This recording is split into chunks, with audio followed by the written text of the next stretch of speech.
नमस्कार मित्रांनो, आपल्या आयुष्यातल्या कुठल्याही समस्येवर, प्रॉब्लेमवर, अगदी कुठल्याही छोट्या मोठ्या संकटावर जर कुठली मिरॅकल प्रेयर काम करत असेल, तर ती आहे होपोनोपोनो म्हणजेच क्षमा प्रार्थना.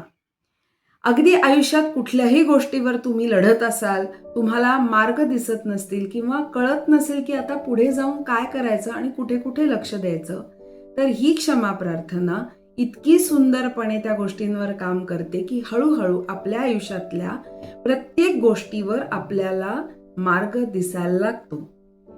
या व्हिडिओमध्ये आज आपण फक्त थेरी नाही बघणार आहोत, पण प्रत्यक्ष अनुभव क्षमा प्रार्थना नक्की कसे काम करते, काय काम करते आणि त्याचे परिणाम कसे आपल्या नातेसंबंधात, आर्थिक किंवा करिअर, हेल्थ या फ्रंट्सवर दिसतात, याबद्दलचा हा व्हिडिओ आहे.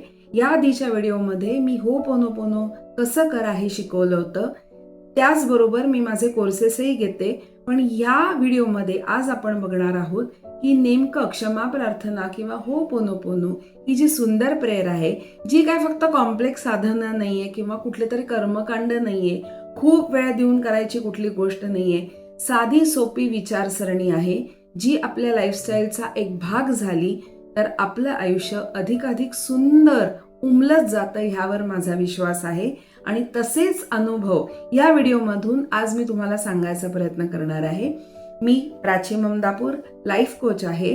होपोनोपोनो, सप्तचक्र आणि अनेक इतर देखील विषयावर जे हीलिंग रिलेटेड आहे त्याचे माझे वर्कशॉप्स होत असतात. मी टेलिपॅथी रीडिंग पण करते आणि विशेषतः होपोनोपोनो आणि पॉवर टॅपिंग म्हणजे इमोशनल फ्रीडम टेक्निक ह्यावर माझा अभ्यास आहे आणि त्या रिलेटेड वर्कशॉप्स मी नेहमी घेत असते. तर जाणून घेऊयात की नक्की होपोनोपोनोनी आयुष्यात आपल्या कसे परिणाम होतात, काय अनुभव येतात आणि त्याच्याकडे कसं बघायचं. तर तुम्ही म्हणाल, आपण इतक्या मोठे प्रॉब्लेम्स असतात आपल्या आयुष्यात, मग नक्की कुठून सुरू करायची. तर फर्स्ट प्रॉब्लेम हा सगळ्यात मोठा प्रॉब्लेम असतो असं मी म्हणते, तो म्हणजे आर्थिक. पैशाची गणितं सुटत नाहीयेत, हवा तेवढा पैसा मिळत नाहीये, पैसा मिळण्याचे मार्ग सापडत नाहीयेत, कर्ज होत आहेत किंवा ज्या गोष्टींसाठी पैसा लागतोय तो कुठून येणार असा सतत विचार मनात येतोय. पैशांबद्दल नकारात्मकता आहे, कुठले तरी जुने चुकीचे अनुभव आहेत जे आर्थिक गोष्टींशी रिलेटेड आहेत, कोणीतरी फसवलेलं आहे. तर ह्या जेव्हा पैशाच्या बाबतीतल्या समस्यांवर तुम्ही काम करता, होपोनोपोनो जे मी शिकवते प्रॉपर टेक्निक, त्या तंत्रामधनं जर तुम्ही बरोबर तसं ते करत गेलात, म्हणत गेलात, दिवसाला 5 ते 10 मिनिटं लागतात. आज तुम्हाला खूप वेळ काढायची त्याच्यासाठी गरज नाही, पण जर त्या पद्धतीने तुम्ही ते करत गेलात तर तुम्हाला असं लक्षात येईल की पैशाच्या समस्या हळूहळू सुटणे, पैसे मिळवण्याचे नवीन नवीन मार्ग सापडणे, पैशाबद्दल जी वाटणारी भीती, नकारात्मकता ही निघून जाणे. म्हणजे एक अनुभव शेअर करते की माझ्याकडे एक क्लायंट आले होते, त्यांचा आर्थिक व्यवहार घराचा झाला होता, 75 लाखाचा होता तो. तर त्यांना 70 लाख त्या क्लायंटकडनं मिळाले, अग्रीमेंट झालं, घर विकलं गेलं, सगळी लिखापडी होती. शेवटचे 5 लाख रुपये मिळायला जवळपास त्यांना 6 महिने थांबायला लागलं. त्याच्या म्हणजे आधी जस्ट मिळायच्या आधी त्यांचा 2 महिने आधी मला फोन आला होता. काही त्यांना गोष्टी शिकवल्या मी आणि त्या पद्धतीने जेव्हा त्यांनी क्षमा प्रार्थना केली, होपोनोपोनो म्हणजेच आपली कर्मबंधनांवर काम करणारी प्रार्थना आहे, ज्या पद्धतीने त्यांनी केली तर 2 महिन्याच्या अंतराने त्यांचे 5 लाख रुपये टप्प्याटप्प्याने का होईना हळूहळू पण मिळाले. म्हणजे पूर्ण 6 महिन्याचा काळ जेव्हा त्यांना लागला होता, ही गोष्ट त्यांची नंतर 2 ते 2.5 महिन्यामध्ये 5 लाख त्यांचं वसूल झाले, ते पैसे म्हणजे मिळाले जे त्यांचेच होते. मग एक क्षमा प्रार्थना काम कसं करते, तर आपल्या भावनांची आपण जबाबदारी घेणं, कर्मसिद्धांतानुसार आपली चुकीची कर्म, नकारात्मक विचारसरणी ह्यामुळे म्हणजे गेल्या जन्मातल्या कितीतरी चुकीच्या गोष्टींमुळे किंवा बरोबर गोष्टी केल्यामुळे पाप पुण्याचा हिशेब म्हणून आपल्या आयुष्यात त्या व्यक्ती, ती सिच्युएशन, काही अडचणी किंवा काही चांगल्या गोष्टी घडणे, हे सगळं त्या गोष्टींचं रिफ्लेक्शन होत असतं. म्हणजे जे करतो त्याचं प्रतिबिंब फक्त या आयुष्यात आहे. मग ते जर आपली चुकीची कर्म जर साफ करण्याचं काम कोणी करत असेल तर ती क्षमा प्रार्थना काम करते. कायिक, वाचिक आणि मानसिक अशा 3 प्रकारची कर्म असतात. कायिक म्हणजे काय, वाचिक म्हणजे काय आणि मानसिक म्हणजे काय. मानसिक म्हणजे मनात चाललेले विचार, वाचिक म्हणजे बोलली गेलेली, कायिक म्हणजे कृतीतून केलेल्या चुकीच्या गोष्टी. ही सगळे म्हणजे चांगले विचार सुद्धा, चांगले कर्म, कृती, विचार आणि भावना हे सुद्धा कर्म तुमचं ठरवत असतात. मग जर काही आपण प्रत्येक क्षणाला कर्माचं ओझं आपण जर बँकेत जमा करतोय आपल्या आयुष्याच्या, तर ते कुठेतरी म्हणजे त्याचं एक सेटलमेंट पण व्हायला हवी ना, तरच आपल्या आयुष्यात चांगली गोष्टी येणार आहेत. मग ते होण्यासाठी ही प्रार्थना अतिशय सुंदररित्या काम करते. त्यामुळे पैशाचे अडथळे जे निर्माण होत होते त्याच्यात लक्षात येतं आता कमी येत आहेत. कर्ज कमी होणे, दिवसाच्या दिवसाला कुठनं तरी पैसे मिळत राहणे, अडकलेले पैसे मिळणे, हे जसं उदाहरण दिलं तसं अजून एक उदाहरण म्हणजे काही म्हणजे 1-2 क्लायंट्सना हवे तसे जॉब मिळत नव्हते. तर जॉब तर त्यांना मी म्हणजे काही गोष्टी शिकवल्या, त्यांनी त्या केल्या, तर जॉब तर मिळाल्या, पण जवळपास 25 ते 30% हाईक पगारामध्ये मिळून त्यांना तो मिळाला आणि तसे माझे फीडबॅक पण आहेत. तर होतं काय ना, ह्या क्षमा प्रार्थनेने तुम्ही जेव्हा स्वतःच्या विचार, भावना आणि कृती, कायिक, वाचिक आणि मानसिक या तिन्ही कर्मांची तुम्ही जेव्हा जबाबदारी घेता, पूर्ण सरेंडर होऊन ते टेक्निक जशात तसं फॉलो करता, तेव्हा तुमच्या असं लक्षात येतं की अरे हळूहळू आर्थिक गणित सुटायला लागली आहेत, मदत मिळते आहे, कर्ज कमी होत आहे. आता जाऊयात नातेसंबंधाकडे. नातेसंबंधात काय होतं, तर नातेसंबंधात रोजच्या कुटुंबात जेव्हा काही लोकांची पटत नसतं, ताण असतात, तणाव असतात, अतिविचार केले जातात किंवा असं वाटतं अरे समोरचा मला हवं तसं भावनिक समजून घेत नाहीये, घरात चिडचिड होती आहे, वादावादी होतीये, भांडणं होत आहेत, मुलांशी न पटणं, सासू सासऱ्यांशी न पटणं, आई वडिलांशी वाद, जवळच्या नातेवाईकांच्यात कलह, जुने काहीतरी झालंय त्याचे ताणतणाव, एक विकोपाला गेलेली आहेत नाती, म्हणजे थोडक्यात नातेसंबंधात माधुर्य नाही. तर हे नातेसंबंध सुधारण्यासाठी जेव्हा ती होपोनोपोनो केली जाते तेव्हा हळूहळू असं लक्षात येतं की लोक तीच आहेत, व्यक्ती तीच आहेत, पण कुठेतरी गोष्टी आपल्या ऍक्सेप्ट होत आहेत, नातेसंबंध म्हणजे चांगले होत आहेत, नातेसंबंधातला स्ट्रेस कमी व्हायला लागलेला आहे. म्हणजे किंवा असं लक्षात येतं की समोरचा माणूस आपल्यावर खूप ओरडतोय, अपमान करतोय, पण आपण त्याला माफ करू शकतोय आणि मग हळूहळू त्याची आपली अपमान करायची टेंडन्सी हळूहळू कमी होऊन त्या व्यक्तीत सुधारणा झालेली दिसते.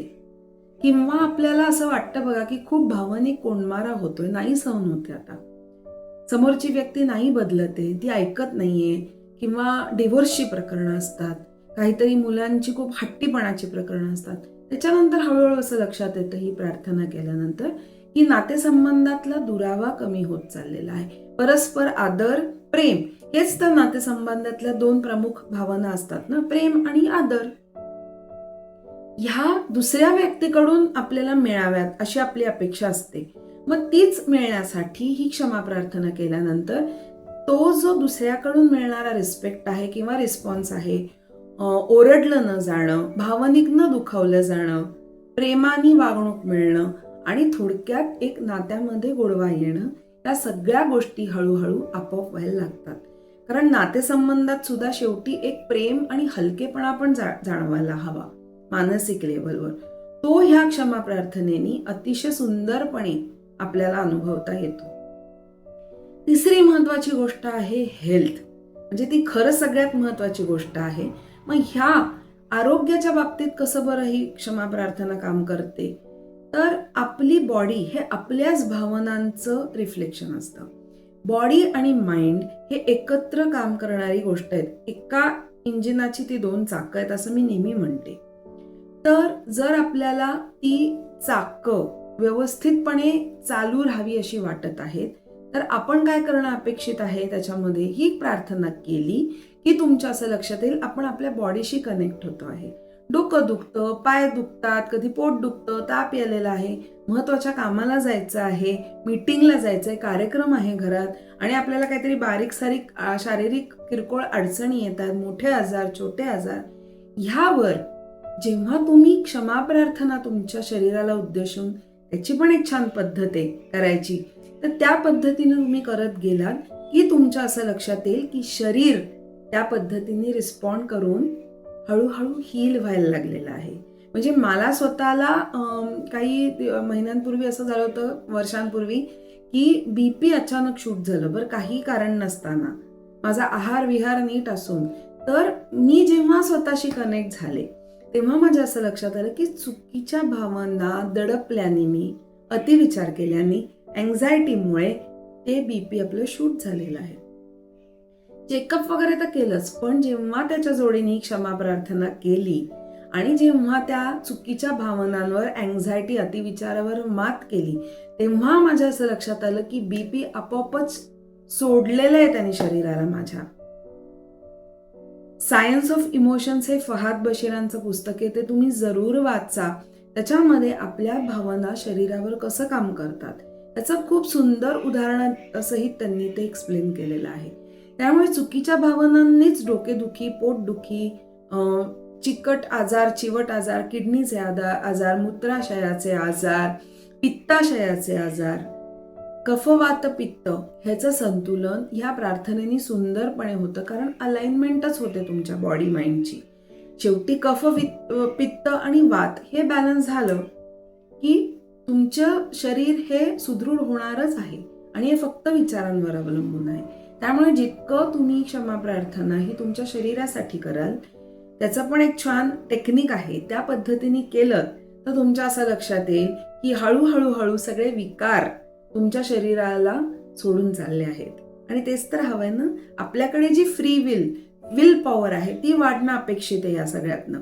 कारण विल पॉवर असेल तर तुम्ही कुठल्याही शारीरिक, मानसिक म्हणजे दुखण्याला तुम्ही त्याला मात करू शकता.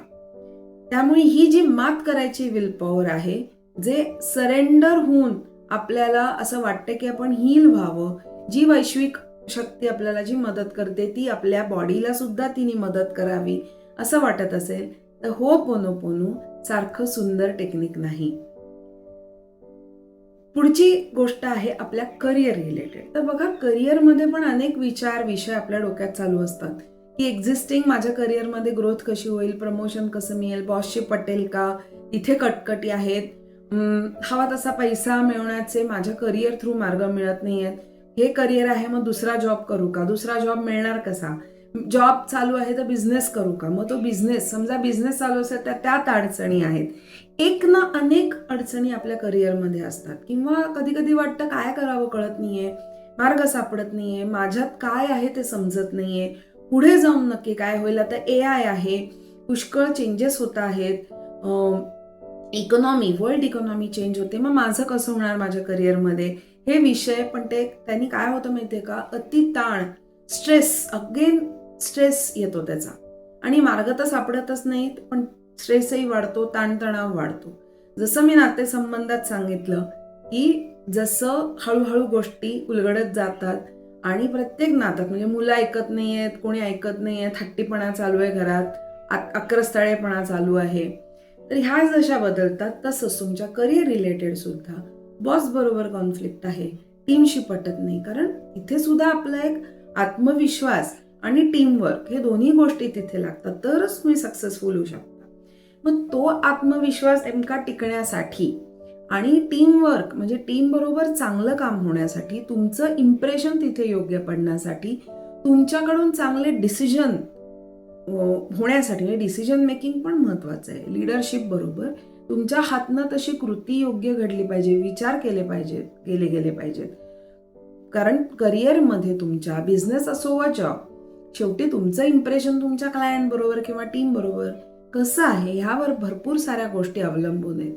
मग तिथे जेव्हा ह्या प्रार्थना केल्या जातात तर माझ्या ओळखीतल्या अनेक लोकांना हवे तसे जॉब मिळाले, किंवा करिअरची जी दिशा निवडली तिथून आत्मविश्वासाने पुढे जाऊन काहीतरी काम करता आलं चांगलं, त्याचे रिझल्ट्स मिळाले, क्लायंट यायला लागले. बिझनेस असेल तर क्लायंट मिळणं तुम्हाला चांगलं, त्याच्याकडनं रेग्युलर पैसा मिळत राहणं, योग्य तो प्रॉफिट येत राहणं आपोआप.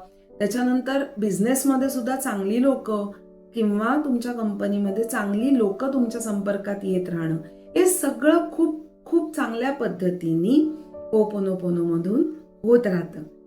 तर मित्रांनो, ह्या व्हिडिओमधून मी तुम्हाला छोट्या छोट्या गोष्टी सांगितल्या. अगदी तुमचे गॅजेट्स काम करत नसतील, खूप पाऊस पडतो आहे आणि मला कळत नाही आता एका ठिकाणाहून दुसऱ्या ठिकाणावर जायचंय, मला तर कसा मार्ग काढू, अशा छोट्या छोट्या गोष्टी पण आपल्या आयुष्यात होत असतात. तिथे देखील होपोनोपोनोची अतिशय सुंदरपणे मदत होते. सिंपल होतात गोष्टी. होपोनोपोनोचा अर्थच मेकिंग थिंग्स राईट आहे. तुम्हाला योग्य वेळी योग्य मदत, योग्य माणसं ही नक्की या प्रार्थनेने मिळतात. ती कशी करायची, कसं काम करते, याचं परफेक्ट टेक्निक तुम्ही माझ्याकडनं शिकूच शकता. खाली व्हॉट्सॲप ग्रुपचं इन्व्हाइट मी दिलेलं आहे. त्या व्हॉट्सॲप ग्रुपवर नियमित कोर्सेसची माहिती दिली जाते, टेक्निक शेअर केली जातात. जरूर त्या ग्रुपला जॉईन व्हा. कधीही तुम्हाला कोर्स करायचा असेल, हे शिकायचं असेल तर माझ्याकडे या अतिशय कमी वेळात आणि कमी फीमध्ये हे मी शिकवत असते. हे जरूर तुम्ही शिका, इतरांनाही सांगा, स्वतः करून बघा आणि अनुभव काय येतात, तुमचे काय अनुभव आहेत हे मला कॉमेंट बॉक्समध्ये नक्की कळवा. व्हिडिओ आवडला असेल तर लाईक, शेअर आणि सबस्क्राईब करा आणि माझे व्हिडिओज असेच पाहत राहा. छान आयुष्यात बदल घडवा. धन्यवाद.